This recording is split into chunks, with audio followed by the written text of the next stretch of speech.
Mossad thwarts Iran's plans to assassinate Trump before the threat can move beyond internal discussions and become an actual operation.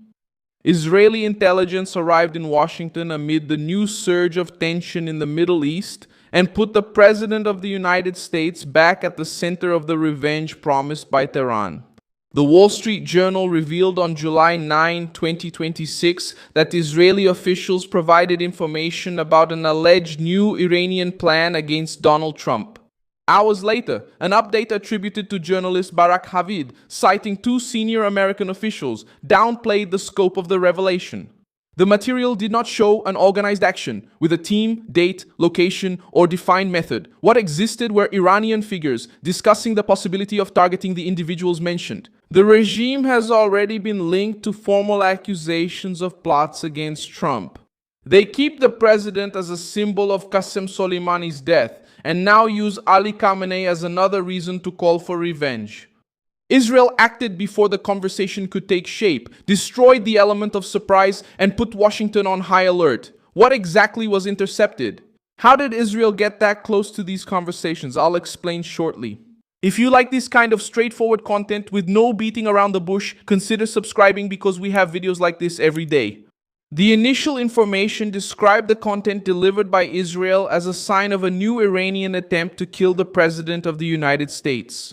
Israel did not detail the origin of the material, and the Iranian government did not claim responsibility for any operation.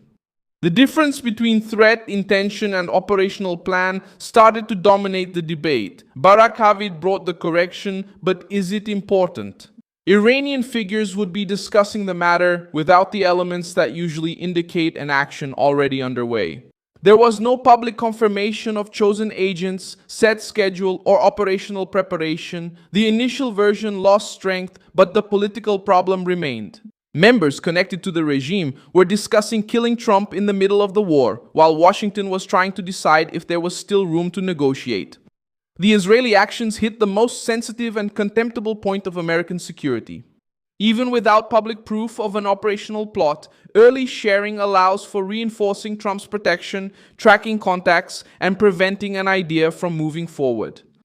Growing up with this poison since birth, the person becomes a defender of the state system. If you seek power, there is politics, and it is... Do you want to take over from here? Of course, wherever we go, who would mess with us? Unite. Whoever challenges us loses.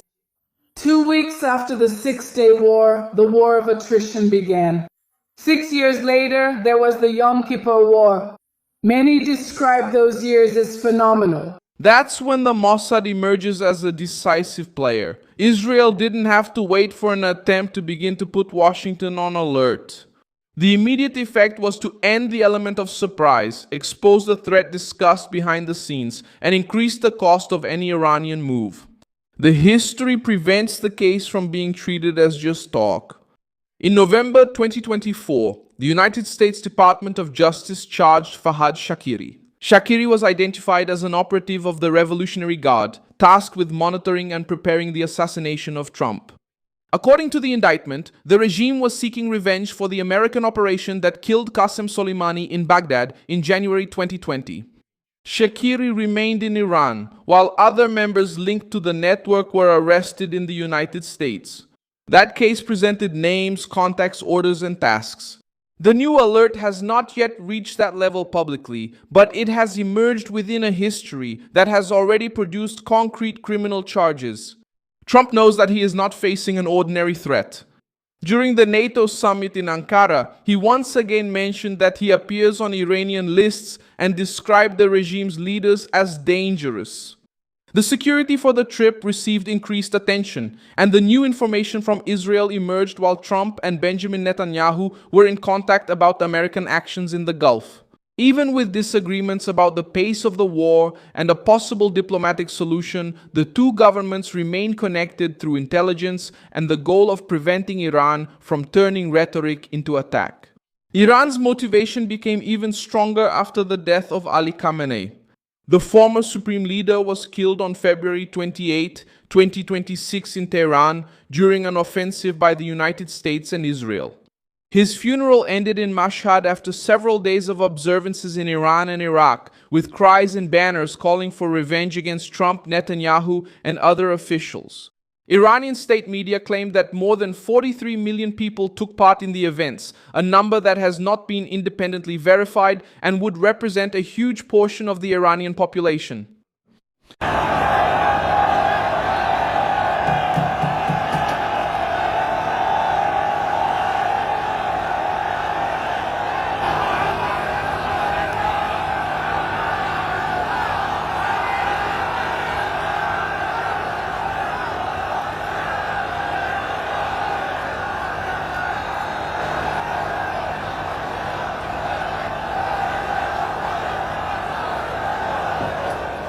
The regime used the funeral to turn mourning into political mobilization and fuel the idea of revenge.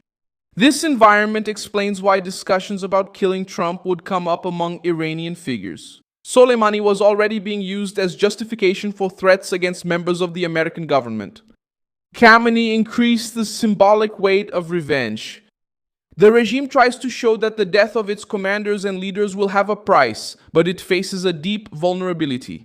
Its communications, its internal networks, and its allies are under intense surveillance.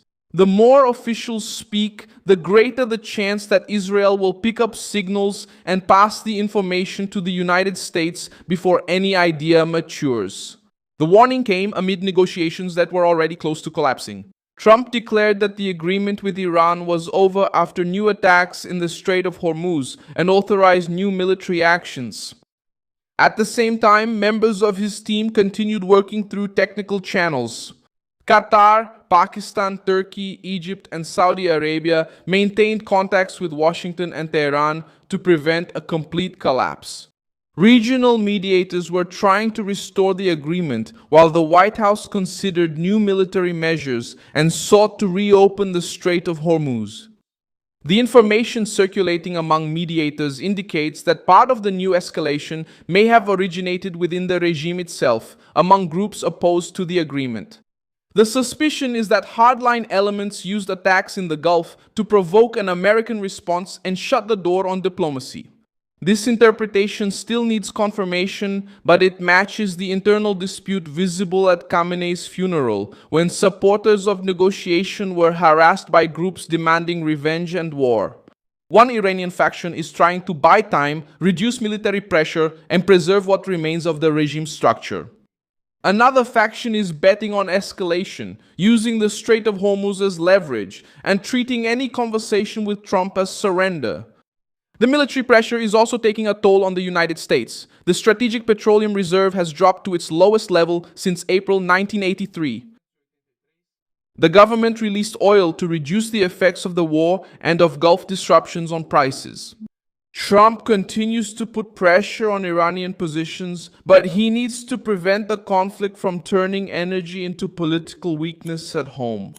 Control of the Strait of Hormuz, the security of the routes, and the replenishment of the reserve have started to go hand in hand with the military battle. Tehran wants to keep the revenge alive behind the scenes. Israel turned those conversations into open pressure and closed the space for them to grow in silence. Thank you very much for watching this video until the end. Support our project and contribute financially through the Pix key that appears on your screen. We are an independent channel focused on keeping you truthfully informed. Your contribution helps us keep going.